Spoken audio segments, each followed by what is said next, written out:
Hello, my crew. The one who got called crazy so many times you started to believe it. Come here, lean in for a second. Let's talk. Because today, something shifted in your universe. Someone finally picked up the puzzle pieces everyone kept stomping on, and they put them together. Proof, receipts, evidence, whatever you want to call it. You weren't crazy, and now they're coming for your justice. You remember how it started, right? You spoke up. You said something's wrong here. And what did they do? They laughed. They rolled their eyes. They said you were overreacting, too sensitive, dramatic. They slapped labels on your forehead like name tags.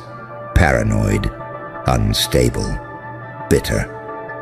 You were the only one in the room smelling smoke, while everyone else insisted, no fire here, you're just imagining it. You said they're lying. They said, you're confused. You said, this is abuse. They said, you're making it up. You said, I saw what happened. They said, you need help.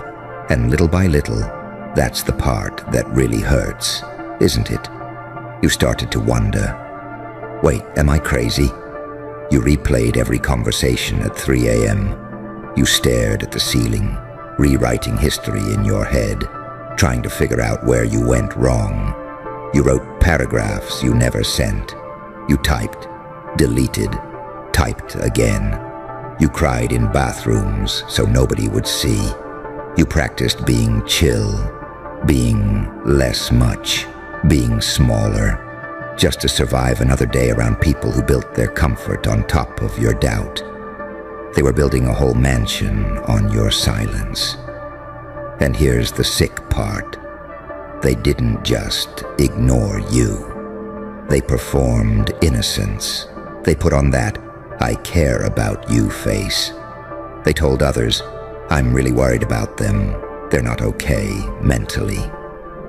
They spun this little narrative where they're the hero who tried their best, and you're the ungrateful, unstable villain. Gaslighting. That word doesn't even feel big enough for what they did to you. They didn't just mess with your mind. They tried to rewrite your entire reality. And you sat there, questioning your own memory like it was a glitchy video you couldn't fully trust. But here's where it gets interesting. Because while they were running around, smiling in public and stabbing in private, someone else was watching. Someone else was paying attention to the things everyone dismissed. Someone else took screenshots, saved voice notes, remembered dates, details, timelines. Someone noticed the way their stories never lined up. The way they slipped up when they thought nobody was paying attention.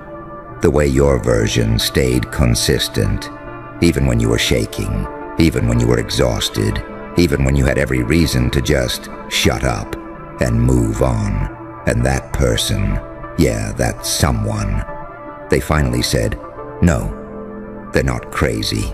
I can prove it. You know what that moment is? That's your reality snapping back into place. All those times you stared at yourself in the mirror asking, maybe I really am the problem. All those breakdowns you had in secret, so you'd still seem functional in front of everyone else.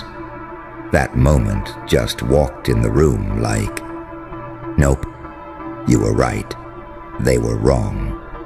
And that hits deep, doesn't it? Because you didn't just lose arguments. You lost years of self-trust. You lost friendships that chose the easy story over the true one. You lost sleep, appetite, confidence. Maybe you even lost pieces of your career, your family, your sanity.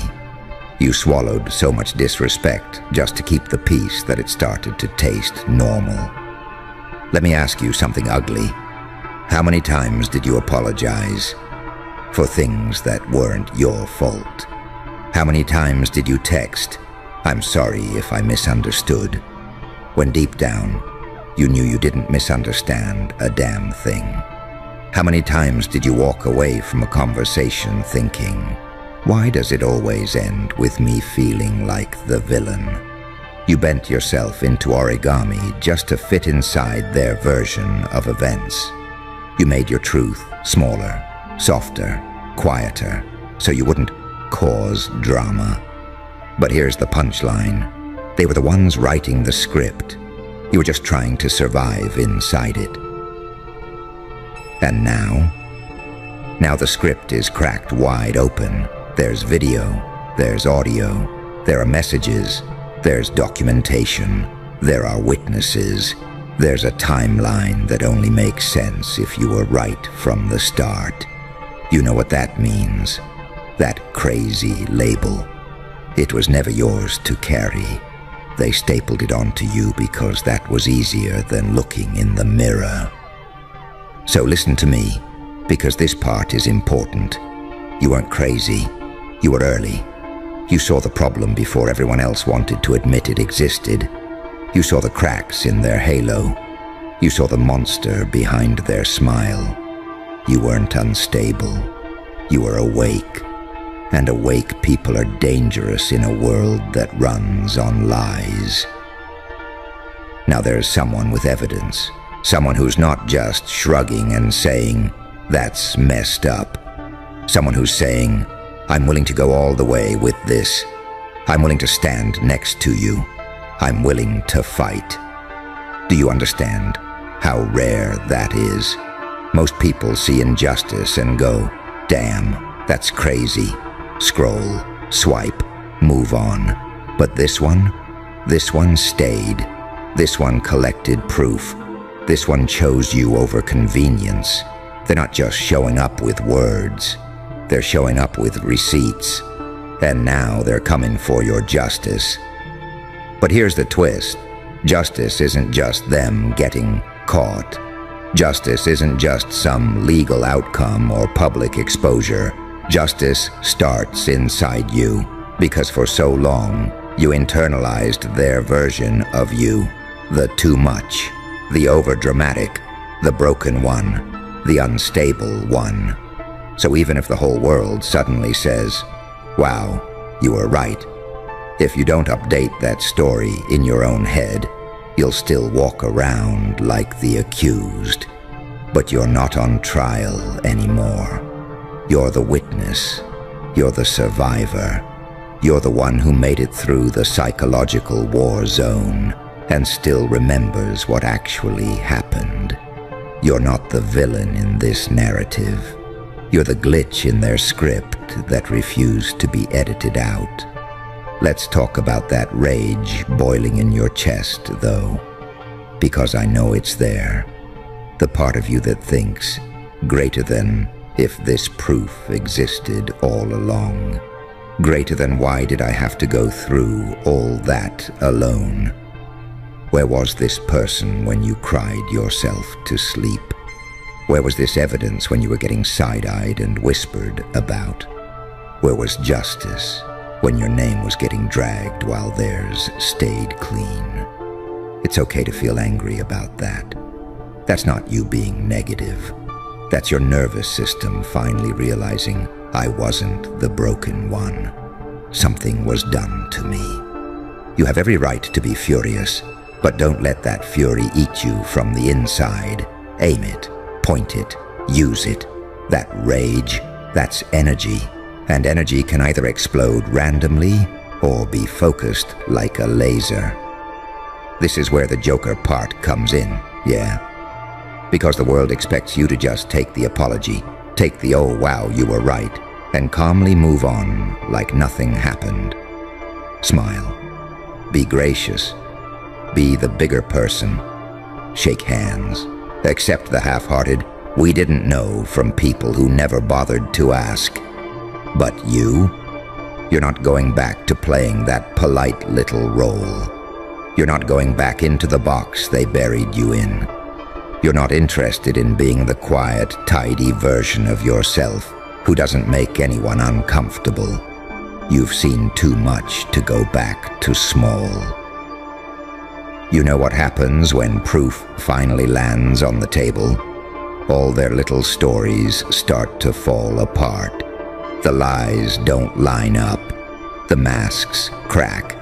The fake concern, the fake innocence, the fake confusion. It all starts to look ridiculous under the light of evidence. Suddenly the people who called you crazy are stumbling over their own words. Suddenly the ones who said, "That doesn't sound like them," are watching a video of exactly them doing exactly what you described. Suddenly the "let's not jump to conclusions" crowd is face to face with conclusions they can't escape. And you're standing there like, "This is what I was screaming about while you told me to calm down." But here's the real power move. You don't use this moment to prove you're normal. You don't use this moment to beg to be accepted back into their little circle. You don't use this moment to say, "See, I'm not crazy. Please like me again." No. This is where you evolve past caring, whether they like you at all. You don't need their approval anymore. You don't need their validation anymore. You don't need their, "Wow, I misjudged you" confession to sleep at night. You've got something better now. Your own mind back. Justice isn't just them being exposed. Justice is you refusing to shrink back down. Justice is you saying, greater than, "I will never again apologize for seeing clearly." Justice is you trusting your instincts the next time you smell smoke, even if everyone else is saying, "Relax, it's fine." Justice is you walking away at the first sign of manipulation instead of waiting for the fire to reach your room. Justice is you setting boundaries so high they need a ladder to get near you. And you're not handing out ladders anymore. This someone who's coming with proof, they're important, yeah, but don't get it twisted. They're not the hero of your story. You are. Because they saw something, but you lived it. They collected evidence, but you survived the war zone that created it. They're brave for stepping up now. But you were brave when nothing and no one had your back. Don't erase your own courage just because you're finally being believed. You weren't weak all this time. You were strong enough to hold on to your truth in a world that insisted it didn't exist. That's not weakness. That's spine of steel type strength. And look, I know part of you wants revenge. Not just justice, revenge. You want them to lose what you lost. You want them to feel what you felt. You want their world to crack the way yours did. That's human. Don't shame yourself for that, Shadow. You went through hell. It's natural to want the flames to spread. But here's where things get strategic. If you let revenge drive the car, you end up in the same ditch they came from. Because they lied to look powerful. They manipulated to stay in control. They twisted the story to protect their image. You're not here to become them with better evidence. You're here to be different. Let the evidence do what the evidence does. Let the truth burn what it needs to burn. But you focus on building. Building a life where your nervous system isn't constantly braced for impact. Building relationships where being honest doesn't feel dangerous. Building a version of yourself that doesn't flinch every time someone says, "Can we talk?" Think about who you are now compared to who you were before they did all this. Back then, you still thought everyone had good intentions. You gave benefit of the doubt like candy. You ignored red flags because you didn't want to be negative. Now, you read energy. You catch patterns. You notice contradictions. You hear what people don't say. You're not naive anymore. And yeah, that hurts. But it also protects you. You're sharper. You're wiser. You're less easily fooled. That's part of your justice, too. you're harder to break now. So this is what I want you to do with this moment. When you hear, "We have proof," when you see the screenshots, the recordings, the files, I want you to let something inside you unclench. You've been holding your breath for years. You've been living in defensive mode, constantly asking, am I overreacting? Am I making this up? Is it really that bad? Let this moment answer that. You are not imagining it. You are not exaggerating. You are not unstable. You are outnumbered. You are outvoted. You are outtalked. You are outperformed by people who lie better than you pretend. That's all. From now on, when your gut speaks, you don't argue with it. You don't gaslight yourself on their behalf. If something feels off, you don't need a full courtroom of witnesses to justify walking away. You've already lived the consequences of ignoring your intuition. You don't need another round. And remember this, someone stepped up for you now because somewhere, deep down, you never fully abandoned yourself.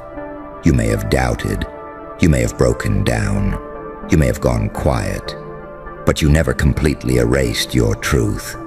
And that small, stubborn part of you, the one that kept saying, "No, I know what I lived through," that part attracted the person who finally said, "I see it too, I've got your back." That's your spirit refusing to die. That's your mind refusing to be rewritten. You held on long enough for the proof to catch up. So yeah, they're coming for your justice. They're coming with evidence. They're coming with your name cleared. They're coming with everything they need to dismantle the lie that almost destroyed you.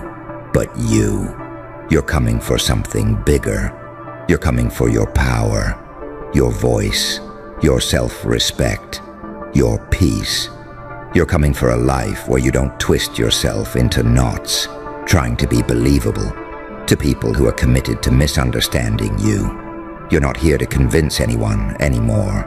You're here to be, unapologetically, honest, sharp, aware, uncomfortable for liars, a walking reminder that the truth can survive being ignored, denied, mocked, and buried. Because look at you. They tried to make you doubt your own mind. And you're still here. You're still here. And that alone ruins their whole script. You were supposed to fold. You were supposed to shut up, disappear, maybe even self-destruct a little. You were supposed to turn on yourself so hard that they never had to face what they did. Instead, you're sitting here, listening, breathing, with your mind slowly clicking back into place. That scares them more than any screenshot on Earth. Because think about it for a second. They didn't just attack your story. They tried to assassinate your sense of reality. And a person who gets their reality back, they don't go back to regular programming. You walked through psychological warfare with nothing but your gut and sheer stubbornness, and somehow you still came out with a pulse and a memory. That alone already makes you different from the version of you they thought they were breaking. You know those people who say, "It wasn't that deep." Yeah, it was that deep. It was deep when you started doubting your own memory. It was deep when you stared at a text thread and thought, "Did I imagine the tone?" It was deep when you felt insane for reacting to something that was actually insane. It was deep when your body flinched before your brain could explain why. Every time they brushed off what hurt you, a part of you learned, my pain doesn't matter. Every time they twisted what happened, a part of you learned, my perception can't be trusted. Every time they acted like you were extra, a part of you learned, maybe I'm broken. You didn't just lose trust in them, You lost trust in yourself. And that's the part that hits hardest when the evidence finally shows up. Because when someone comes in with proof, saying, "You were right," you're not just thinking, "Wow, they were lying." You're thinking, "I've been carrying their lie inside my head for years." That's why your hands shake. That's why your chest feels weirdly tight and hollow at the same time. That's why a part of you wants to cry and laugh and scream all at once. Your nervous system is trying to reboot after being gaslit into blue screening. You were running corrupted software the whole time. Their voice, disguised as your inner critic. You're dramatic. You're unstable. You're the problem. It talked in your voice, but it wasn't yours. And as soon as proof shows up, there's this tiny electric moment where it glitches. That voice stutters. It goes, "Wait, what if I'm not the problem?" That's the moment I'm interested in, because that's the doorway. You know what really messes them up? Not the evidence itself, not the messages, not the recordings. It's you, refusing to collapse when their mask finally slips. They expect you to be either completely destroyed and useless or bloodthirsty and reckless. Both of those make you easy to dismiss. If you're a wreck, they point and say, "See? Unstable." If you're wild with revenge energy, they say, "See? Dangerous." You being clear, grounded, calm in a dark, unsettling way, that terrifies them. There's a kind of quiet that's scarier than shouting. You're stepping into that. You're not deranged. You're not foaming at the mouth. You're just done playing dumb for their comfort. It's that energy of greater than "I see everything now," greater than "I remember everything," greater than "and I'm not gaslighting myself about it anymore." That's Joker energy right there. Not the cartoon chaos, the unnerving clarity, the part of you that looks at the whole situation and goes, "Oh, the game was rigged from the beginning." All those times they forgot what they said. All those "I never said that" moments. All those "you're twisting my words" accusations. You weren't crazy. You were talking to someone who edits reality mid-sentence. And you kept trying to have a logical conversation inside their funhouse mirror. Every time you said, "Look, this hurt me," they didn't address the hurt. They attacked your ability to feel hurt. You were playing chess. They flipped the board and blamed you for the mess on the floor. Now the receipts are sitting there like, "Actually, here's the board. Here's every move. Here's the exact moment they lied." You know what that does? That gives you back context. You stop wondering if you overreacted. You stop digging through your own memories like a crime scene. You stop asking, "Was I too harsh?" and start asking, "How did they manage to sleep at night?" And something inside you straightens its back. You start seeing your old self with different eyes. That version of you that kept speaking up. You used to cringe thinking about them. You used to think, "Why couldn't I just stay quiet?" Look again. They weren't embarrassing. They were brave. They were outnumbered, shaking, not fully believing themselves anymore. And they still said, "This isn't right." That's not crazy. That's courage. The world loves calling people crazy when they don't fold correctly. You didn't collapse on cue. You didn't break in a way that made anyone else comfortable. You got loud at the wrong time. You cried in the wrong room. You told the truth to the wrong person. You messed up the vibe. They weren't trying to protect truth. They were trying to protect comfort. Your voice was bad for business. Apologies are expensive. Accountability is expensive. Admitting you were wrong costs ego, status, control. Easier to shove you into the unstable box and move on. And yet, here you are, with proof landing like a hammer on the glass. Kind of funny, right? They gambled everything on you never being believed. And the universe handed someone the exact receipts they never wanted to exist. There's another layer to this that eats at you. The people who watched and stayed quiet. Not the main villain, the side characters. The ones who saw things, heard things, felt in their gut that something was off. But they chose silence over discomfort. You begged them with your eyes. You hinted. You vented in half sentences. You dropped little pieces of the truth to see if anyone would catch them. They shrugged. They changed the subject. They said, "Yeah, that sounds rough," and went back to their life. And you felt abandoned by people who technically didn't do anything. That didn't do anything is exactly the problem. Silence is never neutral. It always tips the scale toward whoever has the most power. You were screaming underwater while they stood poolside saying, "I don't really want to pick sides." And now evidence is here, and suddenly people want to act shocked. Wow, I had no idea. It didn't seem that serious. If I'd known it was that bad. You did know. You just didn't want to get your hands dirty. And yeah, that stings. It makes your chest feel weird. Good. You made it here. Not by accident, not by luck. Not because life suddenly got soft and rolled out some red carpet for you.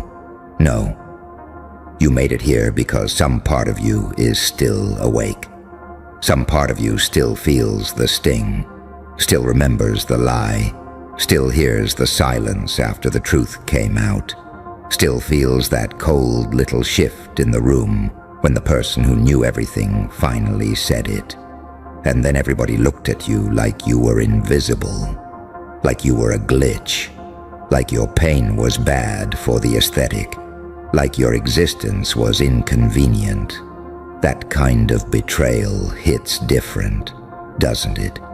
Because when somebody lies on you, that hurts. When somebody talks behind your back, that hurts. When somebody manipulates the story, twists the facts, rewrites the scene to make themselves look clean and make you look crazy. Yeah, that hurts too. But when someone who knew the whole truth finally opens their mouth, finally says what really happened, finally exposes the rot, and then the same people around you still act like you don't exist, that does something to your soul. That's not regular pain. That's psychological warfare. Because now you're not just dealing with what they did to you. You're dealing with what they're doing after the truth gets exposed. You're dealing with the performance, the image management, the fake concern, the selective memory, the weird little smiles, the fake peace, the whole circus of people trying to keep their comfort while your reality gets shoved into a dark corner like it never mattered. And that's where most people break. Not when they're attacked, not when they're lied on, not when they're betrayed. They break when the truth comes out. And nothing changes. That's the part nobody prepares you for. Nobody prepares you for the moment when you realize people don't just fear lies. They fear truth, too. Especially truth that makes them look weak. Truth that exposes what they enabled. Truth that proves you weren't overreacting. Truth that ruins the clean little version of reality they sold to everyone. See, people love truth when it's poetic. They love truth when it's trending. They love truth when it makes them feel deep and righteous and evolved. But when truth demands accountability, when truth forces people to admit they picked the wrong side, when truth reveals that they watched you suffer and said nothing, suddenly everybody gets quiet.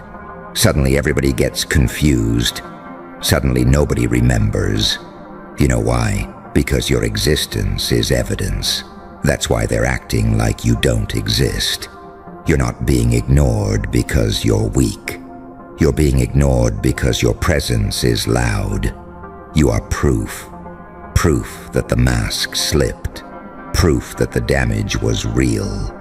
Proof that somebody knew exactly what was happening and stayed quiet until it was safe to speak. Proof that the room was never innocent, and people hate living next to proof. Proof makes sleep hard. Proof makes fake friendships feel heavy. Proof makes casual conversations feel guilty. Proof makes every "I didn't know" sound stupid. So what do?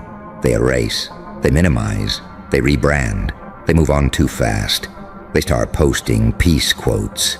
They act spiritually mature.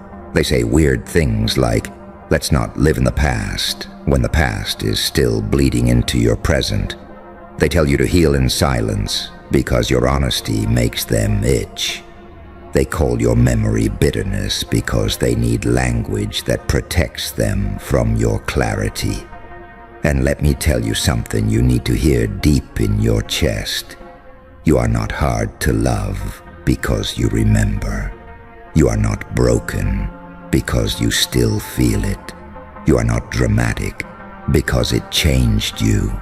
You are not toxic because you stopped smiling around people who played dumb while your world was burning. You're awake. That's all. You're awake in a room full of people addicted to pretending. And being awake in a fake world will make you look dangerous. Not because you are cruel, not because you are heartless, but because you can see. And once you can see, you stop playing along. You stop laughing on cue. You stop swallowing disrespect just to keep the peace. You stop shrinking to make other people feel less guilty. You stop explaining yourself to people committed to misunderstanding you. You stop handing out pieces of your spirit to people who only show up when your silence is convenient. That's when they start calling you different. Cold, intense, too much, hard to read, hard to reach, hard to handle. Good. Be hard to handle when they handled you carelessly. Be hard to read when they read your kindness as weakness. Be hard to reach when they only reached for you, when they needed your energy, your loyalty, your patience, your forgiveness, your benefit of the doubt. You spent too much of your life being understandable to people who never even tried to understand you. And that's over. Let that version of you die. Not the good in you, not the heart in you, not the soul in you. Let the begging die. Let the over-explaining die. Let the constant need to prove your pain was real die. Let the version of you that keeps returning to the scene, hoping somebody will finally say, "You were right. We failed you. We see it now." Let that version die if it needs to, because some apologies never come in words. Sometimes the truth coming out was the apology. Sometimes their guilt is the apology. Sometimes their distance is the apology. Sometimes the way they can't look you in the eye anymore is the apology. Sometimes the way they act like you don't exist is the clearest confession you were ever going to get. Read that right. Their avoidance is not proof you imagined it. Their silence is not proof you were wrong. Their weird energy around you is not random. Their fake indifference is not peace. It is pressure, because they know, and you know they know, and they know you know they know. That kind of tension drives cowards insane. So they will do anything to make you doubt yourself again. They'll smile in your face and act normal. They'll tell half the story. They'll leave out names. They'll leave out timing. They'll leave out context. They'll say mistakes were made when specific people made deliberate choices. They'll talk about miscommunication because betrayal is too honest. They'll say everybody was hurting because that spreads the blame thin enough to protect the guilty. They'll call it messy because calling it evil would ruin too many relationships. And if you're not careful, you'll start choking on their version of events. You'll start wondering if maybe you should calm down, move on, stop being so intense, stop making people uncomfortable, stop carrying that look in your eyes like you've seen the back of human nature and you can't unsee it. Don't do that to yourself. Do not betray yourself just because the room is committed to betrayal. That is the trap. The trap is not just what they did. The trap is getting you to participate in your own erasure, getting you to talk softer about what shattered you, getting you to soften the language, getting you to water down the story, getting you to edit your memory so they can breathe easier, getting you to say, "It's okay," when it rewired your trust, getting you to say, "I'm over it," when it still wakes something violent in your nervous system every time you see fake smiles and polished lies. Listen carefully. You do not owe peace to people who fed you chaos. You do not owe access to people who mishandled intimacy. You do not owe warmth to people who went cold when the truth needed witnesses. You do not owe your voice to people who only hear you when you whisper. You do not owe your softness to a world that kept testing whether your pain had a limit. And let's get really honest for a second. Part of what hurts so much is not just that they betrayed you. It's that you were real. You were really there, really loyal, really showing up, really trying, really giving grace, really believing people meant what they said, really trying to make sense of nonsense because your heart didn't want to accept that some people can look you dead in the eyes, take your trust with both hands, and still choose themselves over your humanity. That's what wrecked you, not weakness, purity. You got damaged because you came in real, and the world will punish real people at first. It will test them, drain them, humiliate them, make them question everything. It will hand microphones to liars and tell truth-tellers to be patient. It will reward masks and isolate anyone who says, "No, that's not what happened." But here's the part they never see coming. Pain either buries you or it introduces you to your final form, and you, right now, standing in the ashes of being erased, ignored, minimized, and talked around, you are at that line. You can either keep begging dead souls to recognize your existence, or you can become so undeniable that their denial starts sounding pathetic.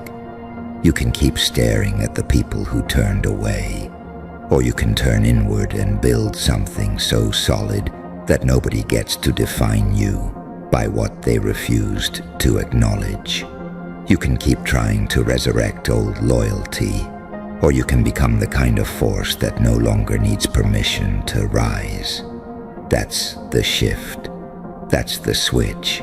That's the moment where your pain stops being a prison and starts becoming a weapon. Not a weapon you use to destroy random people. No.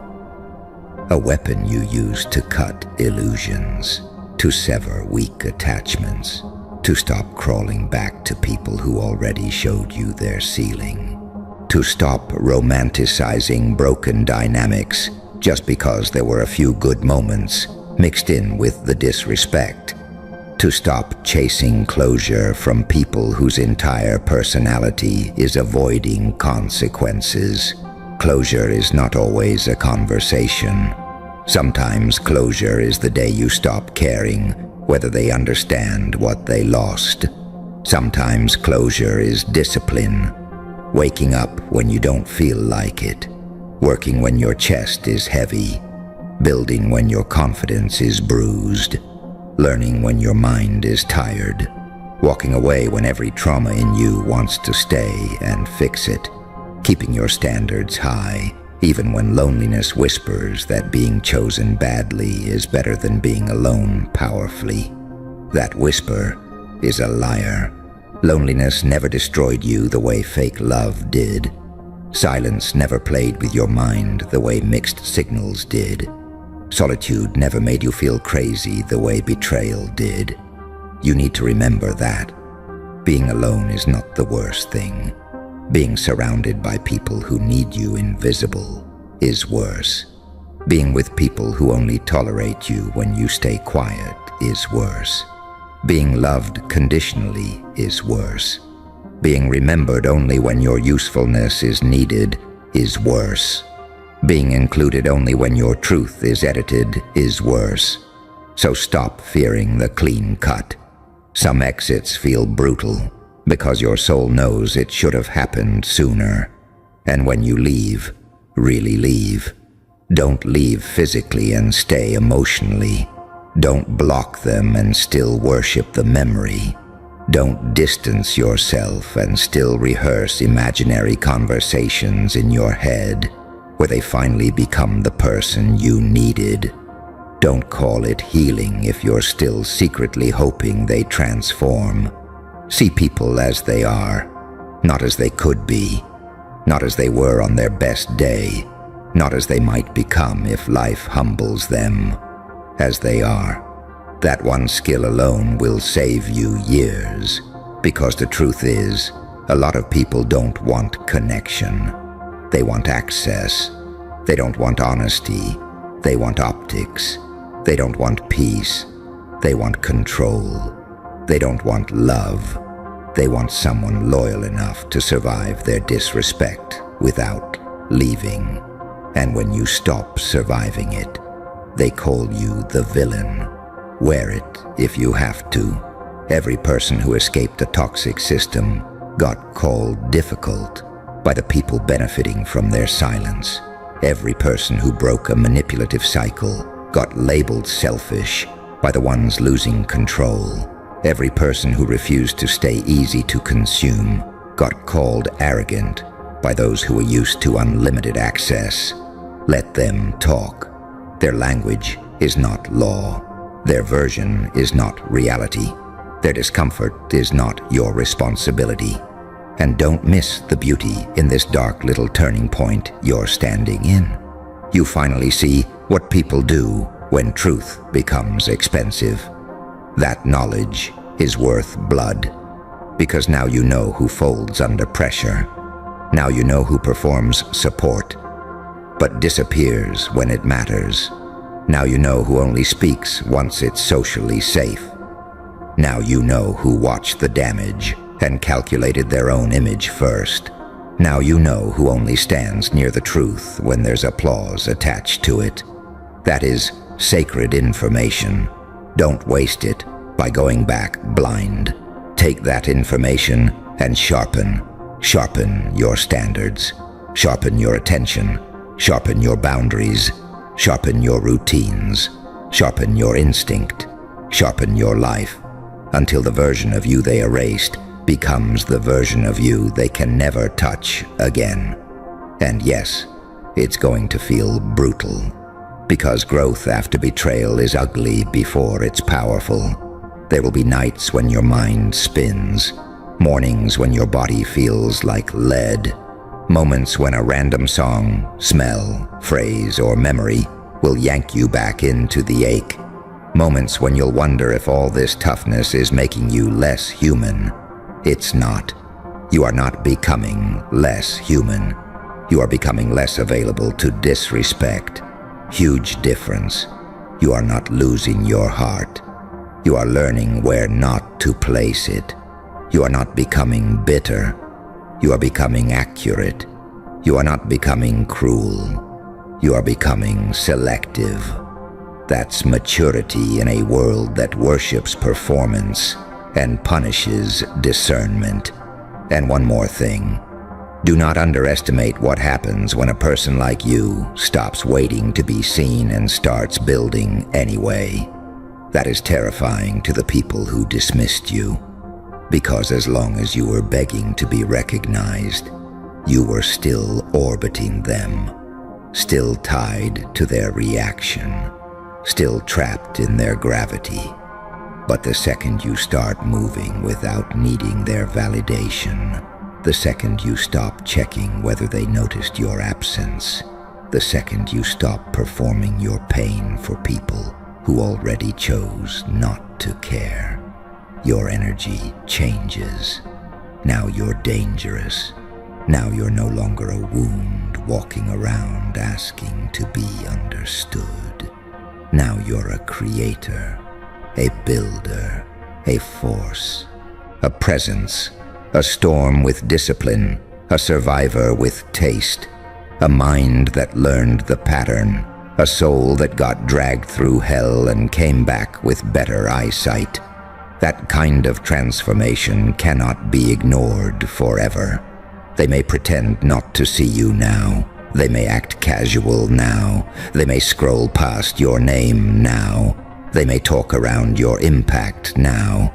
They may sit in rooms where your truth is the silent elephant in the middle and still play dumb now. But the life you build from this point forward will speak in a language denial cannot cover. Your peace will speak. Your standards will speak. Your results will speak. Your detachment will speak. Your refusal to return to what broke you will speak. Your glow will speak. Your discipline will speak. The way you no longer explain yourself to clowns will speak. The way your eyes stop begging and start assessing will speak. And let me make this painfully clear. The goal is not revenge. Revenge keeps you spiritually chained to people beneath you. The goal is elevation so intense that the chapter where they erased you becomes the chapter that introduced your power. The goal is to become so rooted in yourself that when somebody acts like you don't exist, you don't crumble.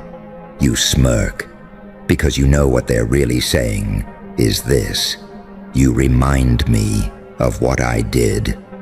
You remind me of what I allowed. You remind me that I saw the truth and still failed. You remind me that I cannot rewrite reality as easily as I hoped. That's what their indifference is hiding. So stop reading their distance as rejection. Read it as exposure. Stop reading their silence as your insignificance. Read it as evidence. Stop reading their avoidance as your loss. Read it as their weakness. And keep moving. Move with precision. Move with restraint. Move with fire under the skin and ice in the decisions. Move like somebody who has nothing left to prove and everything left to build. Move like somebody who learned the hard way that being underestimated is a gift when your next season is lethal. Move like somebody who no longer confuses attention with respect. Move like somebody who has finally accepted that some people will never clap for your healing because your healing reminds them of the damage. Fine. Heal louder. Grow colder where it counts. Love smarter. Choose slower. Detach cleaner. Protect your mind like it prints gold. Protect your heart like it survived a war. Protect your future like it's the one thing in this life nobody gets to contaminate again. And when the memory comes back, when that old sting hits, when you remember the moment somebody who knew the whole truth finally said it, and the room still chose comfort over character, don't collapse. Remember what that moment really was. It was the death of illusion. It was the funeral for your naivety. It was the breaking point that revealed your threshold. It was the day the world showed you exactly how fake it can get when accountability enters the room. It was the day you stopped expecting fairness from weak people. It was the day you learned that truth does not always change the crowd, but it can change you. It can sharpen you. It can wake you. It can strip the softness that made you easy to exploit and replace it with something rarer, self-respect. And once self-respect locks in, everything changes. Now you don't chase. Now you observe. Now you don't beg. Now you decide. Now you don't force. Now you filter. Now you don't break just because somebody refused to see your worth. Now you measure people by consistency, not chemistry. Now you trust patterns, not promises. Now you understand that the people meant for your life will never need your disappearance to protect their comfort. Let the others keep acting. Let them keep pretending. Let them keep editing. Let them keep smiling that fake little smile and talking in circles and avoiding specifics and dressing cowardice up as peace. Meanwhile, you build. You build a body they can't drain. You build a mind they can't confuse. You build a life they can't access. You build habits that drag you out of emotional fog. You build standards that make low-level behavior obvious. You build discipline so strong that even on your worst day, you still move.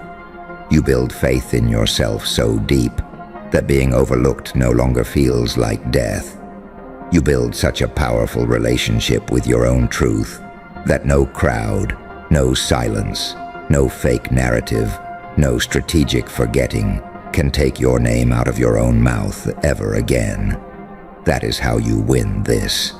Not by screaming until they admit it. Not by bleeding in public until they finally feel bad. Not by stalking old wounds and begging the past to turn human. You win by becoming ungovernable, by betrayal. You win by making your inner world too solid to be shaken by people who live off performance. You win by refusing to let their inability to face truth become your lifelong identity. You win by turning the darkest thing they did into the reason you became impossible to play with. You win by becoming the kind of person who can stand in a room full of denial, feel the tension, see the masks, and still remain fully, powerfully, unapologetically real. Because you exist. You existed when they lied. You existed when they watched. You existed when the truth came out. You existed when they turned their faces. You existed when they acted like your pain was too inconvenient to acknowledge. You existed through every ugly little moment of selective memory and fake peace and polished avoidance. And now you exist on purpose. Now you exist with teeth. Now you exist with boundaries. Now you exist with vision. Now you exist with memory intact. Now you exist without asking anybody for permission to take up space. Now you exist without shrinking for the comfort of people who were fine watching you disappear. Now you exist in full view of the truth, and that truth is no longer a wound in your hands. It's a blade in your grip, and you're finally learning how to carry it. Listen up, you misunderstood masterpiece. Yeah, I'm talking to you. You with the tired eyes. You with the receipts in your phone and the accusations in your name. You with a whole community acting like your existence is some kind of group project they have to destroy. Good. Perfect. Because that means something they don't want to admit. You are a threat, and not the kind they can cancel with a few whispers or a fake "we're just concerned" conversation. No. You're the kind of threat that makes insecure people feel the heat of the Most High shining on you, and they panic. They scramble. They form committees. They start group chats with your name in it. They become experts on your life overnight, all because the Most High put something on you that they can't compete with. Let's talk about that community, yeah. The one that won't stop attacking you. They don't let up. They don't get tired. They don't move on. They wake up, think of you. They scroll, think of you. They see anything remotely related to your lane, your energy, your calling, and boom, there you are, rent-free, kicking your feet up in their mind, and they'll say, "We don't like them." But the truth is uglier. They are obsessed with you. You know what's funny? People don't obsess over what's irrelevant. No one organizes a smear campaign against a paper cup. They only mob up when they sense oil on someone. They only gather when they smell anointing. You've noticed it, haven't you? How the attacks stop being about what you actually did a long time ago. At first, maybe it was. You changed. You think you're better now. You're moving weird. Then it turned into something else. They start reaching. They twist stories. They rewrite history, cast you as the villain in a movie they directed, produced, and starred in. And you're sitting there like, wait, I'm the villain? In a story where I was the only one actually trying? Here's the thing. Villain status is only given to people powerful enough to disrupt the script. And the Most High, he doesn't waste anointing on background characters. Let me say this in a way your nervous system can actually hear it. You're not under attack because you're wrong. You're under attack because you're right. And early. You're not catching heat because you're weak. You're catching heat because you are carrying something they do not have the capacity, maturity, or courage to carry. They don't hate your attitude.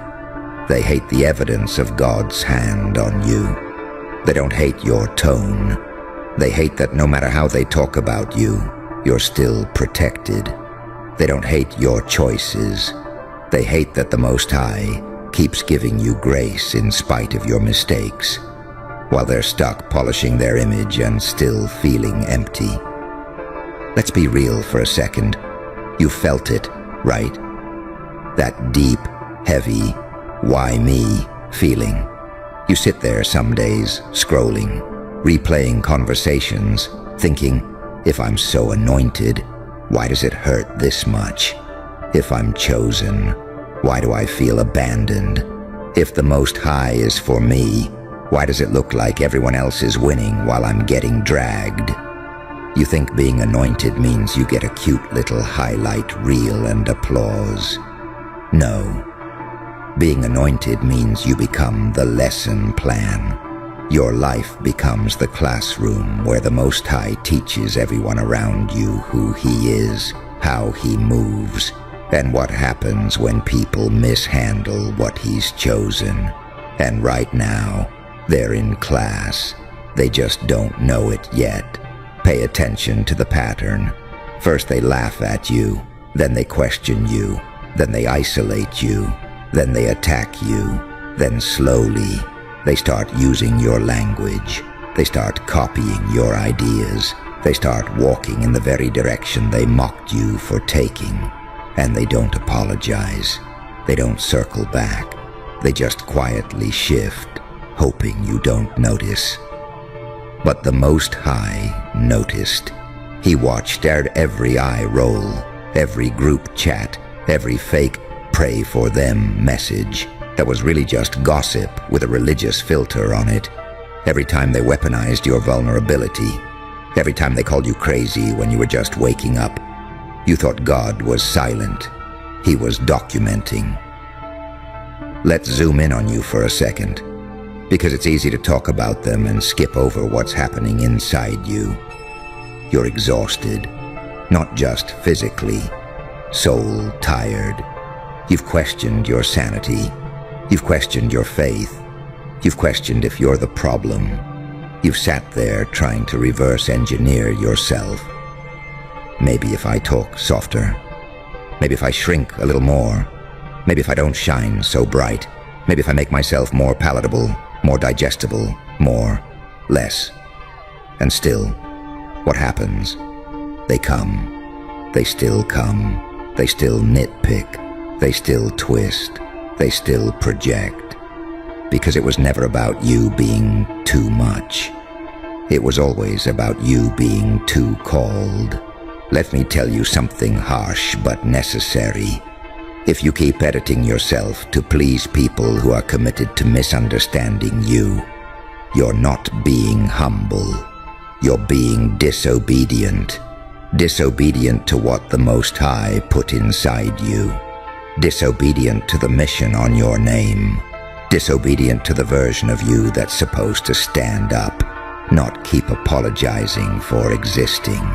Humility is not you shrinking to make cowards comfortable.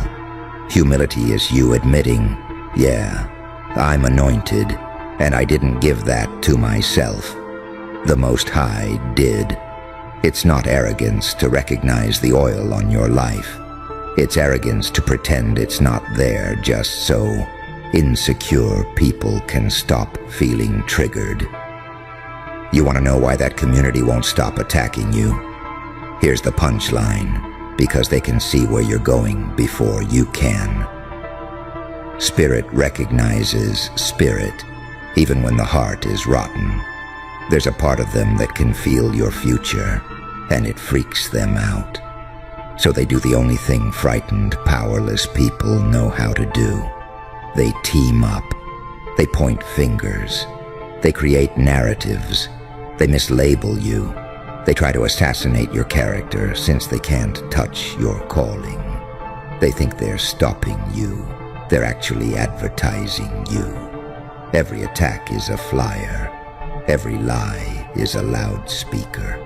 Every smear is free promo for the hand of the Most High on your life. You notice how the attacks got worse when you started healing. When you started saying no more often. When you started putting boundaries in place. When you stopped being the compliant little yes person. When you stopped volunteering to be the emotional dumpster. The moment you stopped playing the role they wrote for you and started acting in the role the Most High wrote for you. They panicked. You're not just breaking patterns. You're breaking agreements they made with each other about who you're supposed to be. They agreed without your permission. You're the quiet one. You're the one who takes the blame. You're the one who stays. You're the safe target.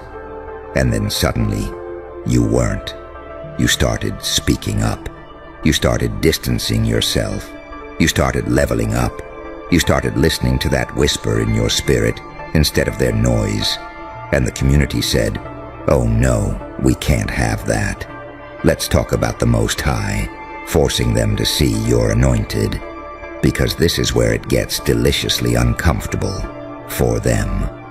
You know how they tried to block opportunities for you, tried to poison people against you before they even met you, tried to make you unhireable, undateable, unsupported, unwelcome. They thought if they could control the narrative, they could control your future. But the Most High doesn't need their approval to bless you. He doesn't need their platforms to promote you. He doesn't need their doors to open anything for you. So what happens? They start seeing you walk into rooms they swore you'd never access.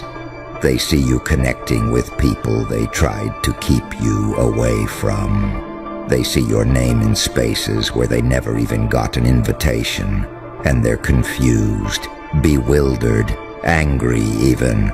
How did they get there? Who put them on? The Most High did. This is how he forces them to see your anointing. He blesses you publicly in the same areas they tried to bury you privately. The ones who said no one will ever believe them end up watching people line up to support you. The ones who said they'll never be anything without us end up watching you build something bigger than anything they've ever touched. The ones who said, "Watch, they're gonna fall off," end up having to squint at your glow up from the distance, pretending they don't see it. Oh, but they see it. They see you healing. They see you growing. They see you getting refined. They see you stepping into your calling. They see the Most High backing you in quiet ways and loud ways. Opportunities, alignment, insight, peace in the middle of storms that would have killed them. They see all of it. They just don't know how to admit we were wrong about them. People love to say, if God was really with them, they wouldn't go through all that. Wrong. If God wasn't with you, you would have been finished a long time ago. You know, the stuff you've survived that no one knows about. The battles in your head. The nights you didn't want to be here. The losses that hit you back to back until you forgot what winning felt like. You shouldn't even be functioning at this point. You shouldn't even be sane. And yet, here you are, still moving, still thinking, still feeling, still waking up with this little spark inside that says, there's more for me. You think you created that spark? No, that's the Most High breathing into you, regularly, repeatedly, quietly. That's anointing. Let's get practical, because I'm not just here to hype you up. I'm here to recalibrate you. From this moment on, you need to stop treating every attack like a verdict. Start treating it like a signal. They're not attacking you because something's wrong with you. They're attacking because something is activated in you. The more the pressure increases, the more you should be asking, what is the Most High trying to draw out of me right now? Is it courage? Is it discernment? Is it a spine? Is it a voice? Is it a standard? The same community that thinks they're discrediting you is actually helping you refine your identity. Every lie they tell about you makes you more committed to walking in truth. Every time they push you away, you lean harder into the one who never left. Every time they slam a door, you learn how to build your own. You want to reclaim your power? Here's how. Stop begging for understanding from people who benefit from misunderstanding you. They have invested in the version of you that stays small, confused, apologetic. If you suddenly step into clarity and confidence, they lose their leverage. So yeah, of course they're going to attack. Of course they're going to call you different, prideful, fake, changed. Let them. You have changed. You're finally aligning with what the Most High said about you instead of what they decided you're allowed to be. You have to become okay with being the villain in their story to be the vessel in his. And listen, you're not crazy for wanting justice. You've imagined the day people see the truth. You've imagined the moment the lies crash down. You've imagined them having to sit there and watch the Most High exalt the same person they tried to destroy. You've imagined it because something in your spirit knows there's a reversal coming, not because you're perfect, not because you did everything right, but because your heart stayed softer than your scars. You didn't go cold like you could have. You didn't turn petty like you wanted to. You didn't become them to survive them. That matters. The Most High doesn't just look at what they did to you. He looks at what you refuse to become because of it. So yeah, that community is being forced to see you're anointed, forced by the way your life keeps rising after every setback, forced by the way your character keeps maturing while their bitterness festers, forced by the way favor keeps finding you in random places, forced by the way peace keeps showing up in your chest, in situations that should have broken you. They thought exposure meant your downfall. The Most High is using exposure to show very clearly, this one is mine. I put my hand on them. I carried them through what you tried to bury them in. You will see it. You will not be able to deny it. And some of them They'll never say it out loud, but they'll feel it. Every time your name comes up, every time they see your face, every time they hear your story being told without their edits, they'll feel that sting, that conviction, that quiet nagging awareness. We mishandled someone anointed by the Most High. Now here's the part you don't want to hear, but you need to. You don't have to sit around waiting for their apology to walk in your anointing. If they never say sorry, if they never admit what they did, if they never confess how they twisted things, you still move. You still step into what you are called to do. You still build. You still heal. You still show up. Because this story is not about convincing them. It's about obeying Him. The vindication is a byproduct, not the point. So, what do you do now? You stop explaining your calling to people who are committed to playing dumb. You stop watering down your personality so people who hate themselves can tolerate you. You stop circling the same conversations with people who heard you the first time and chose confusion because clarity would require growth. You start talking to the Most High more honestly. You start asking for strategy instead of revenge.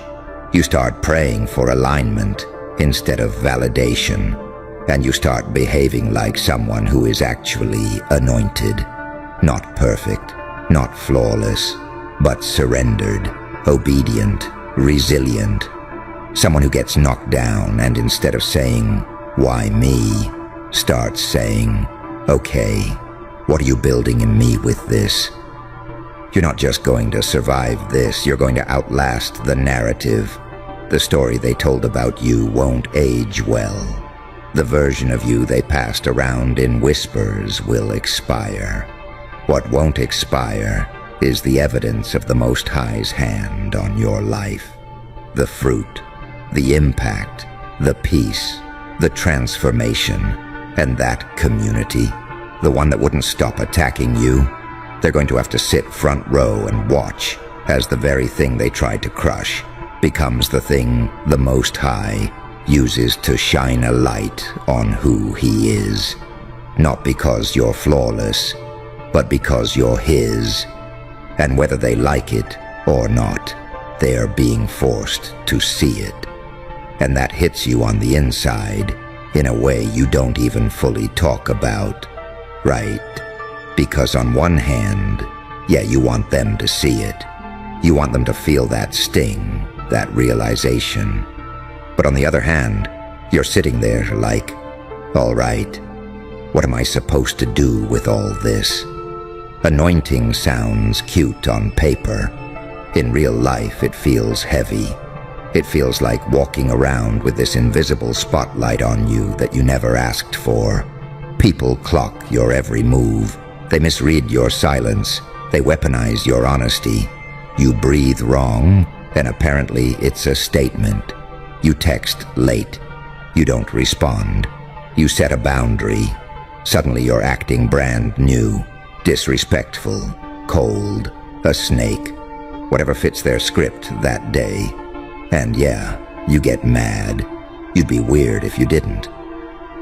There are days where you replay arguments in the shower, imagining the lines you could have said, the clapbacks, the exposures, the "you got me messed up" paragraph that lives in your drafts.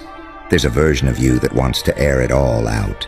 Names, screenshots, timelines, all of it lined up like a courtroom slideshow.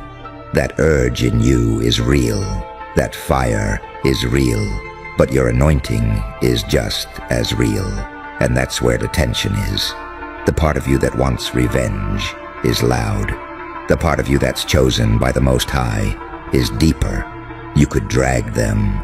You could humiliate them. You could play their game better than them. Yet something in your spirit keeps pulling your hand back. Not because you're weak, because you're different. You're not here to win petty wars. You're here to survive the entire battlefield and still have your soul. There's something funny about how this plays out in regular life. Look at your history. Look at how you were always the one people confided in. How they spilled their darkest secrets to you. How they cried on your shoulder. Then fast forward. Same people who unloaded their pain on your chest turn around and act like you're the problem when you finally stop absorbing their damage. And the community eats it up because it's easier to demonize the person who left than to admit everyone was feeding off them. You were the emotional landfill. They just kept dumping. Negative energy, drama, trauma. You were the strong one. You were resilient. You shrug it off, laugh it off, keep it moving. Except you didn't. You took it home. You carried it in your nervous system, your sleep, your mood. And when you finally said, "I can't keep doing this with y'all," they didn't respond with gratitude. They responded with a smear campaign. That one switched up. They fake woke now. They're distant. They're into weird stuff. Translation: they stopped letting us bleed all over them, and we don't like that. You pulled your energy back, and they labeled it betrayal. Anointed people get called disloyal for choosing survival. There's another part, too. You underestimate how much your existence exposes people. You walk into a room and suddenly folks feel judged, even when you haven't said a word, because your spirit is not on their level of comfort. You're trying to heal. You're trying to grow. You're trying to break cycles. They're trying to stay the same and feel righteous about it. Here's what happens in that clash. Instead of asking, "Why do I feel convicted around this person?" they go, "Who do they think they are?" You're not walking around saying, "I'm better than you." You're walking around saying, "I can't live like this anymore." That sentence alone feels like a threat. It implies there is more than what they've settled for, and nothing exposes complacency like someone refusing to sit in the same old mess. You start changing your habits. They start changing the story. You say, "I'm protecting my peace." They say, "They think they're too good for us." You say, "I'm getting closer to the Most High." They say, "They're in a cult." You say, "I'm healing." They say, "They're weird now." They won't examine themselves, so they dissect you instead. You carry this weird combination of fragility and steel. You cry at stuff other people shrug at. You feel things on a delay sometimes. You'll be fine all day. Then some random memory hits at 11:37 p.m. and you're just staring at the wall like, "Yo, that really happened." And still, you get up. You crack jokes. You encourage others. You try your best to not let your bitterness leak into your kindness. That's not just your personality. That's oil. Because after what you've been through, you should have turned ice cold. You should have turned into a ruthless, detached, manipulative shell. You had every reason. Instead, there's still a softness somewhere in you. Scarred, yeah. Guarded, definitely. But not gone. The Most High looks at that. That's what they can't see from the outside. They see attitude. He sees endurance. They see distance. He sees you trying to stop yourself from exploding. They see changed. He sees evolving. Your story was never going to make sense to people who can't imagine anything beyond the group chat mentality. They understand collective bullying. They understand gossip. They understand clicking up. They understand passive-aggressive posts and subtweets. They don't understand spiritual warfare. They don't understand destiny. They don't understand assignment. You keep trying to explain your anointing in language that only makes sense to people who have none. You say, "I feel called." They say, "Called to what?" You say, I can't do this like everybody else. They say, you think you're special. You say, I feel like the Most High is pulling me out of something. They say, you're just being dramatic.